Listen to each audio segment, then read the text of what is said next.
This is Top Shelf, the KIJHL podcast. I'm Mark Berry.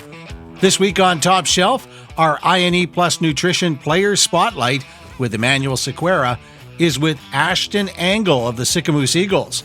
I'll be joined by Quesnel River Rush head coach and general manager Logan Maxwell. So, heading into Week 11, the power rankings were led by the Revelstoke Grizzlies, the Grand Forks Border Bruins, the Princeton Posse, the Beaver Valley Nighthawks, and the Fernie Ghost Riders. Your division leaders heading into the weekend: Kimberly in the Yeti Mountain, Princeton in the Bill Olhausen, 100 Mile House in a very tight Doug Burks, while in the Neil Murdoch, Beaver Valley and Grand Forks once again share top spot. Turning to special teams, Princeton's power play rises to 26.9%. Williams Lake is next at 24.3%. On the penalty kill, Revelstoke number 1, 91.3%. Beaver Valley is second at 90.9%. Beaver Valley remains a +4 while shorthanded. We're nearing the halfway point of the season. That is an amazing stat. Top scorer in the league, Levi Astle of the Border Bruins with 35 points, followed by Matthew Langdon from Princeton and Taylor Haggerty from Fernie at 32. Grayson Dubé from the Kamloops Storm is fourth, along with Asher Lucas from Williams Lake. They both have 31 points. Amongst goaltenders playing 360 minutes or more, Connor Stojan from the Nighthawks at number 1, 940 save percentage. Blake Sittler from the Posse at 939, and Revelstoke's Ryder Ponto at 932, along with Princeton's Gibson Horn. 24 goaltenders in the KIJHL have save percentages of 900 or better. Time now for the ine+nutrition Players Spotlight. Boost your energy naturally with Canada's best-tasting super greens by ine+nutrition. Abundant in over 50 antioxidants, vitamins, and minerals, ine+ super greens will improve your immune and digestive systems, increase your energy, and enhance your mental clarity. You'll feel better overall, almost like you could tackle any challenge. Shop now at www.ine+nutrition.com and use the code KIJHL10 to get 10% off your order. Great block by Maloney up in the sky. And now a chance. Angle getting away for the hat trick. Scores! You love to see it, Scott. Short-handed goal by Angle. I'm joined by Ashton Angle of the Sicamous Eagles. Ashton, welcome to Top Shelf, the KIJHL podcast. Yeah, thanks for having me. Ashton, how does the group feel that it's been playing of late? We're finally starting to find our identity, and it's been fun. We obviously didn't get off to the start we wanted, but we're starting to find our groove, and yeah, it's starting to get fun. You were playing with Reed Langan and McGuire Nicholson, two recent additions to the team. What do they bring, and what do they like to play with? McGuire, he's very physical, and he's good in the corners.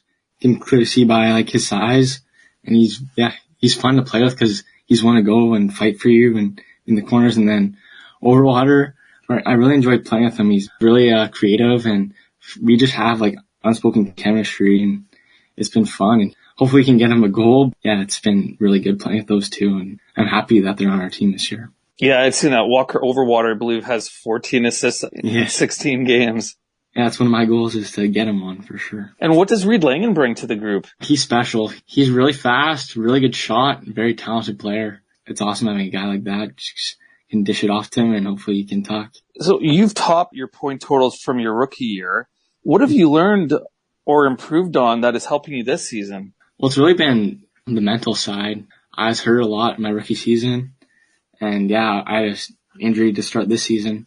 But it's just been like trying to find like confidence as a player, and because it's not a easy jump from where I came from to junior, and I was just trying to find some confidence on the ice. And this year my team kind of needs me to produce, and I try not to put that pressure on myself and just go out there and have fun. And really my mentality has changed between this year and last year. Just last year I was just trying to fight for a spot. This year I want to go out and have fun, hopefully produce, and do what I can to help my team win. Where did you play last year, and talk about what the jump was like from there to the KIJHL? Sorry, that was 2 years ago I played here last year, and then the year before I played Double A in Lethbridge. Double A in Alberta it's a good league for sure, but not a lot of people make that jump to junior. Yeah, it was not an easy jump. I remember my first game I got decked against Kelowna, which wasn't very fun, but yeah, just shocked how much skill there was in the league. I didn't expect it at all. Since you've been in the league, you've always shown an ability to set up teammates, produce points. I mean, talk about what kind of player do you consider yourself to be? I want to be the player that like my teammates can rely on both offensively and defensively. And really this year I've taken obviously more of a offensive role to the team, but I don't want that to compromise my defensive game. And yeah, I don't know. It's always nice when you have teammates that can score for sure. And this year I've been given the opportunity to play with guys that can put the puck in the net. It's been fun trying to find them offensively, but at the same time, I don't want to compromise our defensive game. That's Ashton Angle of the Sicamous Eagles. Ashton, thanks for joining us on Top Shelf, the KIJHL podcast. Thank you for having me. The Player Spotlight is a presentation of ine+nutrition. This is Top Shelf, the KIJHL podcast, now available on YouTube. Up next, Quesnel River Rush head coach and general manager Logan Maxwell. Won by the captain, out to the line, controlled by Murray. Murray puts it on Kuhnlein. Kuhnlein back and scores! What a goal by Captain Kuhnlein! Beautiful, beautiful! Great play by Murray. Great anticipation. Kicked it down low to Kuhnlein that was just flying out of the corner. Beat-leg it to the far side and put it away. What a goal by Captain Kuhnlein, and a massive win for the Rush here on a Tuesday night in West Fraser Center. On Top Shelf, the KIJHL podcast, I'm talking with the head coach and general manager of the Quesnel River Rush, Logan Maxwell. Logan, thank you very much for doing this. Thanks for having me. Just a little bit about you. I know you coach minor hockey. You've been involved in seniors hockey, but for folks that maybe don't know who you are, a bio, particularly on the coaching side for you? I stopped playing when I was 18 and then kind of took a couple years away from it, and then kind of got into coaching minor hockey again when I was 21-ish, I want to say. And then, yeah, just kind of started with minor hockey and then got asked to do the senior team back home in Manitoba, and then got a call from Tracy about this position and accepted it. And now I'm here.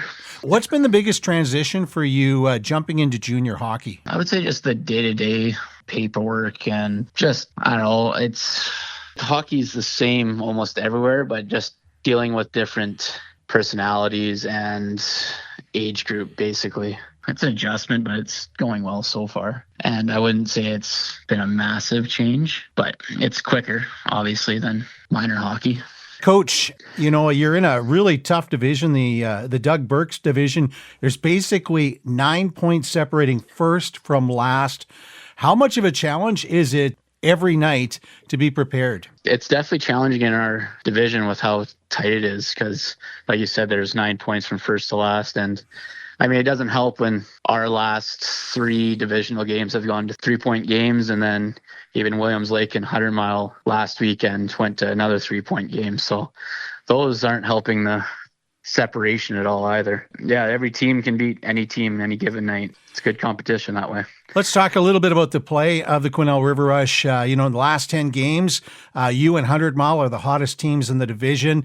Talk about the play of the boys, particularly in the last 10 games. Yeah, I think the last 10 games have been a lot better than when I first got here. There a few games into the season. Just kind of guys buying into the system, getting used to the system, and even just building relationships since then too. Just guys trust each other, like with each other, and then trust what us coaches are relaying to them and wanting them how to play. Coach, we talk about the guys that can put the puck in the net, like your Bagreys, your Andersons, your Perels, your Kuhnleins.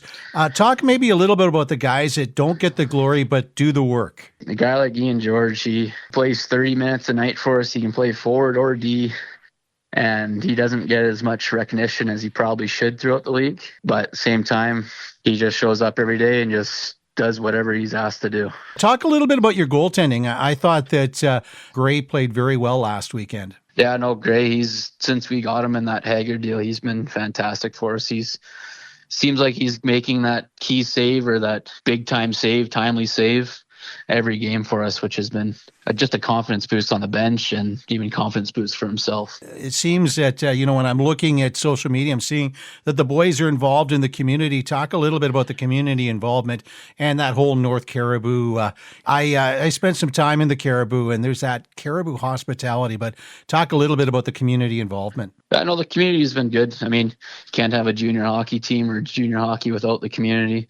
So we try to get out there as much as possible. We go to schools. It's been a little quieter these last couple of weeks, but almost for a run there, it seemed like we were going to a school every week. 3-4 guys go to it, play floor hockey or do reading with kids. And obviously the kids are very pumped about seeing them. And then we went out for a little Halloween deal. We handed out treats at the one store that we can have a sponsor with. And then went out and walked around and handed out some tickets to some kids during a moonlight, I think they called it, last week. And then it kind of shows too, because I think we have one of the higher attendance averages throughout the league. Talk a little bit about that. You do get a lot of support in Quesnel. First year back for junior hockey in Quesnel. Talk a little bit about the fan support. Oh, it's been fantastic. It's even when you walk around town and you got some Rush gear on, people kind of stop and ask you about it, and you hear just rumblings when you're walking around town without Rush gear on too. So it's good. And it's the first time back since they had the Millionaires too. So it's kind of getting that reputation back. This weekend, just one game on the schedule against the Chase Heat. What do the Quesnel River Rush have to do to get 2 points out of that? Just got to stick to playing our game plan for full 60. They did make a nice move adding that 20-year-old. Chase did. So, but yeah, we just got to stick to our game and worry about ourselves, and good things will happen if we do that. Logan Maxwell is the head coach and general manager of the Quesnel River Rush. Thank you so much for doing this. Thanks for having me. This is Top Shelf, the KIJHL podcast, available on Spotify, iHeart, Apple Podcast, YouTube, and on the KIJHL.ca website. Our thanks this week to the KIJHL broadcasters, in particular, Evan Wolf, Chris Jensen, Scott Campbell, and Keith Campbell. KIJHL Director of Communications, Emanuel Sequeira, River Rush Head Coach and General Manager, Logan Maxwell, and Sicamous Eagle, Ashton Angle. A big thank you to the good folks at ine+nutrition. Don't forget to use the code KIJHL10 to get that discount. Finally, a stick tap to Flow Hockey, which brings our players closer to their families and friends back home. I'm Mark Berry. This is Top Shelf, the KIJHL podcast. We're back in 7 days.